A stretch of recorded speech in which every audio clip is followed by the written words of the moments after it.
नायिका जो उनका प्रचार करते हैं टीवी पर, अन्य चीजों पर, तो और विश्वास बढ़ जाता है। तो जब ये चल रहा था सब, उसी दौरान लोगों का विश्वास बढ़ा, जनता ने पैसा जमा किया, जमा कराया, ऑनलाइन व्यवस्था रही।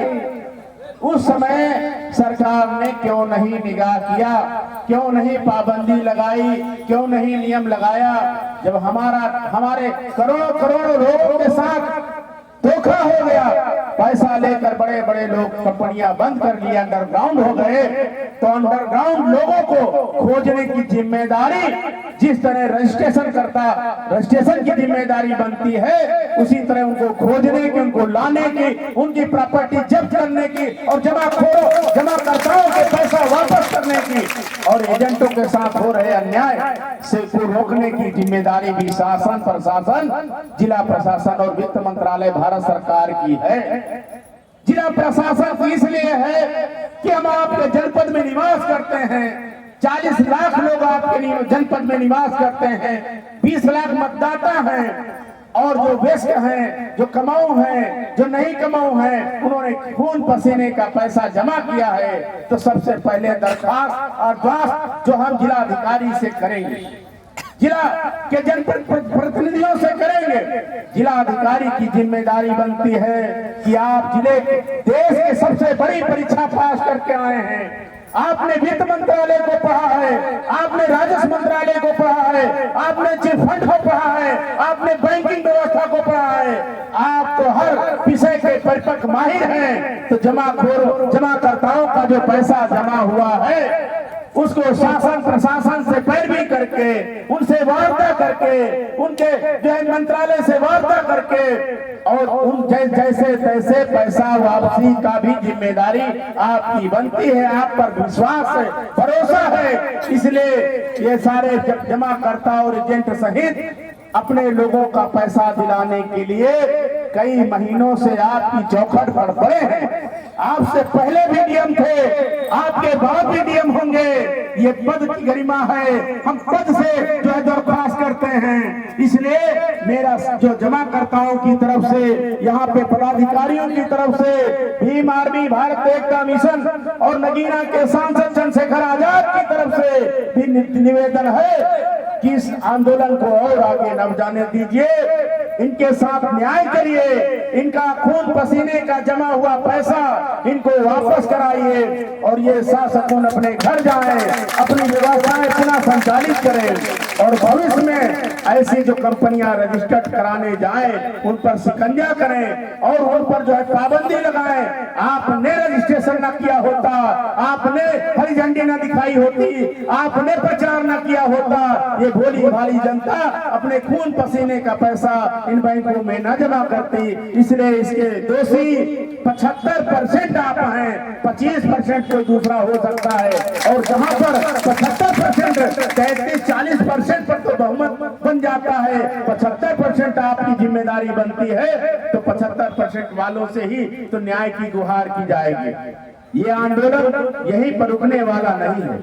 ये आंदोलन सड़कों से होते हुए लखनऊ को जाएगा, लखनऊ से होते हुए दिल्ली को जाएगा, क्योंकि नीरव मोदी, राहुल चौधरी, विजय माल्या जैसे लोग जो लाखों लाख करोड़ रुपया लेकर के इस देश का भाग गए हैं।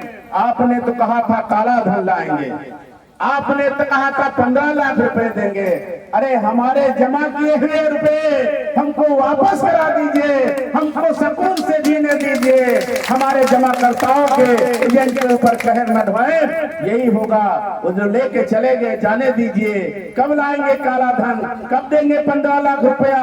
विजय माल्या गया, राहुल चौकसी गया, ललित मोदी गया, बहुत सारे इस तरह के लोग गए और वित्त मंत्रालय से भी हाथ मिलाकर जाते हैं। तो जो भी घोटाला होता है वो सैन्य पन्ने पर जो है आपकी निगाह होती है। तो जो विश्वास ट्रेडिंग है, एलयूसीसी है, जो है पल्स है, इस तरह की जितनी कंपनियां हैं उनके मालिक सहारा है, उनके मालिकों के प्रॉपर्टी को जब्त कराएं, नीलाम कराएं और जमाकर्ताओं का पैसा, छोटी छोटी पूंजी जो जमा किए हैं उनको वापस करें। वापस नहीं होगा तो कहते हैं जब तक जो है धरती पे किसान दुखी रहेगा, किसान परेशान रहेगा, मजदूर परेशान रहेगा तो धरती पे भूचाल रहेगा। ये भूचाल बाराबंकी में है, ये कहीं लखनऊ न जब पहुंच जाए, लखनऊ पहुंचेगा तो लोक भवन में ताला लगेगा, मुख्यमंत्री के कार्यालय में ताला लगेगा, मुख्यमंत्री का आवास नहीं घेरा जाएगा। उनके आवास को घेर के क्या करेंगे? तो सन्यासी आदमी है, उनके कार्यालय को घेर करके लोग भवन में ताला लगाया जाएगा। दिल्ली पहुंच के वित्त मंत्रालय के जो है वित्त मंत्रालय में ताला लगाया जाएगा। ये तो छोटी सी संख्या है, पूरे प्रदेश में करोड़ों लोग शिकार हैं, इसलिए करोड़ों लोग जब पहुंचेंगे दिल्ली तो दिल्ली में जगह नहीं मिलेगी, दिल्ली के लोग भी बाहर जो है निकलना दूर हो जाएगा। इसलिए समय रहते आप वार्ता करा करके, समय रहते इनका जमा पैसा वापस करा दीजिए। इन्हीं समय के अभाव है, मैं अपनी वाणी को यहीं पर विराम देता हूं और ये आवाज, आपकी आवाज कुछ ही समय के बाद या अगले सत्र में संसद में भी गूंजेगी। हम लोगों ने चिट्ठियां अपने अपने नेताओं को लिखी, इसमें चाहे जिस दल के नेता हो, चाहे समाजवादी के नेता हो, चाहे बीजेपी के नेता हो, चाहे कांग्रेस के नेता हो, ये जो जनता है ये सबकी वोटर है।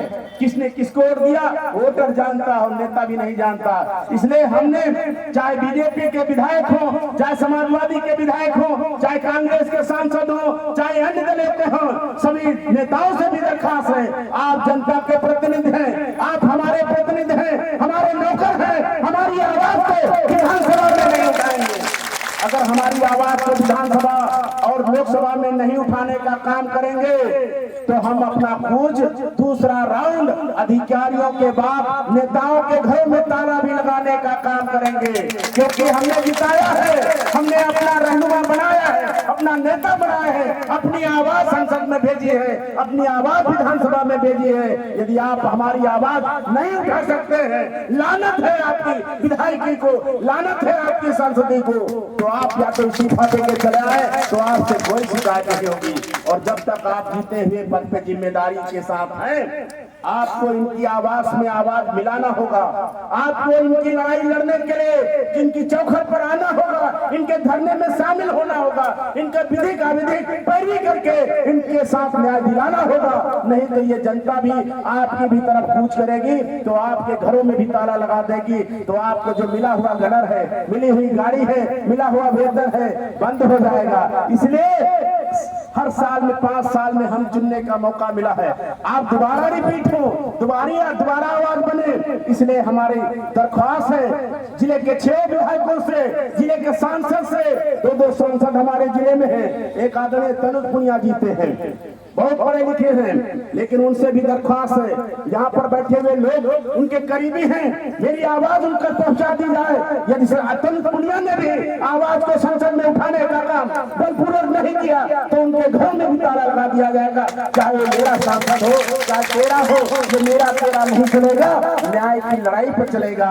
चाहे विधायक 3 बार के विधायक मौजूदा विधायक हैं, चाहे यहाँ के हो, चाहे जैतपुर के हो, चाहे कुर्सी के हो, चाहे हैदरगढ़ के हो, चाहे मंत्री जी हो, सारे लोगों से दरख्वास्त है, सारे लोगों को संगठन के द्वारा चिट्ठियां भेजी गई।